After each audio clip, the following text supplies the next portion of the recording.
దేవునికి స్తోత్రం. అందరికీ నా హృదయపూర్వక వందనాలు. Praise the lord. దేవుడు మిమ్మల్ని మీ కుటుంబాన్ని దీవించి ఆశీర్వదించుగాక. ప్రతిరోజు దేవాదేవుడు తెలియపరుస్తున్న రీతిగానే ఈరోజు దేవాదేవుడు అందరి కొరకు తెలియపరుస్తున్న అద్భుతమైన వాగ్దానం. జకర్యా గ్రంథము 9వ అధ్యాయం 12వ వచనం. బంధకములలో పడి ఉండియు నిరీక్షణ గలవారలారా, మీ కోటను మరలా ప్రవేశించుడి. రెండంతలుగా మీకు మేలు చేసేదని నేడు నేను మీకు తెలియజేయుచున్నాను.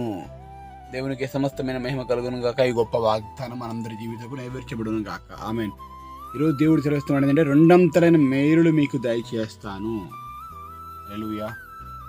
అంటే నీవు ఒకంత అడుగుతుండొచ్చు, ఒక ఆశీర్వాదాన్ని అడుగుతుండొచ్చు, ఒక మేలు నాకు చేయి ప్రభా అడుగుతుండొచ్చు.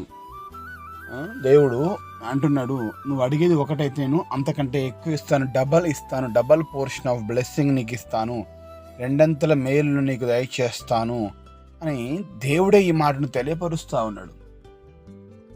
అంటే అడిగిన దానికంటే ఊహించిన దానిలో అత్యధికంగా చేయ సామర్థ్యం గల దేవుడు అని ఆయనకు పేరుంది కదా.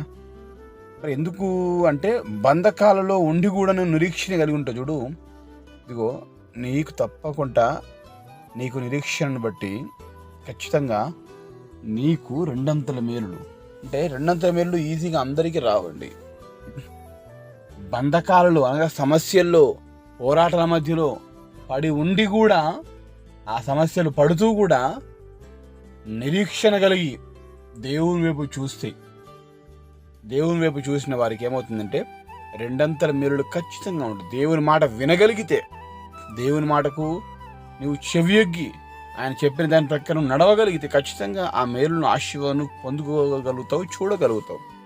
ఈరోజు ప్రతి దేవుని కుమారుడు చాలామంది ఆశీర్వాదాలు రెండంతల మేలు పొందుకోకపోవడానికి గల కారణం ఏంటంటే, వారి సొంత నిర్ణయాల మీద ఆధారపడి సొంతముగా వారు డెసిషన్ తీసుకుంటూ ఉంటారు.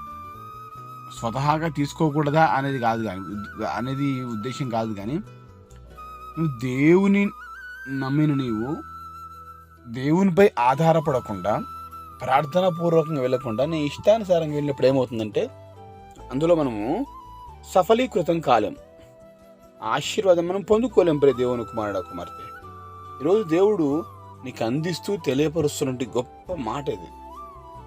ఎన్ని బంధకాల్లో ఉన్నా, ఎన్ని పోరాటాల మధ్యలో ఉన్నా, ఎంత చికాకులో ఉన్నా, ఎవరికి చెప్పుకొని బాధ వేదంతో కృషించిపోతున్నప్పటికీ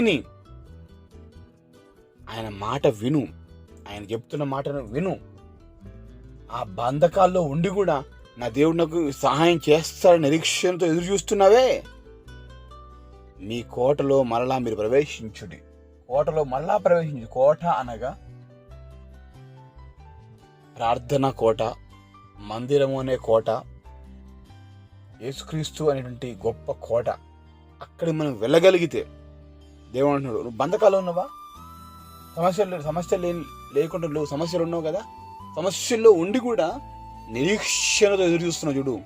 నిరీక్షణతో, ఆ నిరీక్షణ నీకు కలిగి ఉంటే, నువ్వు మరలా కనుక నువ్వు కోటలో ప్రవేశించగలిగితే, అంటే మరలా అంటే అర్థం, ఇంతకు మునుపు నువ్వు వెళ్ళావు, ఇంతకుముందు నువ్వు ప్రార్థన చేసావు, ఇంతకుముందు నువ్వు ఈ అనేక రకాల ప్రదేశాలకు వెళ్ళి ఉన్నావు అంటున్నాడు దేవుడు.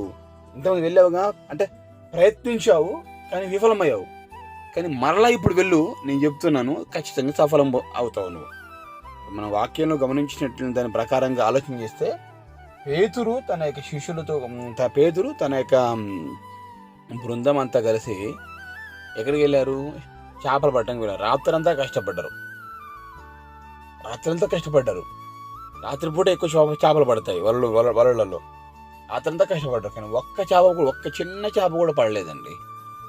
దేవుడు చూశాడు పేతురుని, అన్నాడు, నీ కోటను మరలా ప్రవేశించుము అన్నట్లుగానే నీ యొక్క పడవను మరలా నువ్వు లోతు నడిపించి మరలా నువ్వు వలవేయి, మరలా వెళ్ళు అని దేవుడు సెలవిచ్చినప్పుడు ఆయన దేవుని యొక్క మాటకు పేతురు లోబడి వెళ్తాడండి.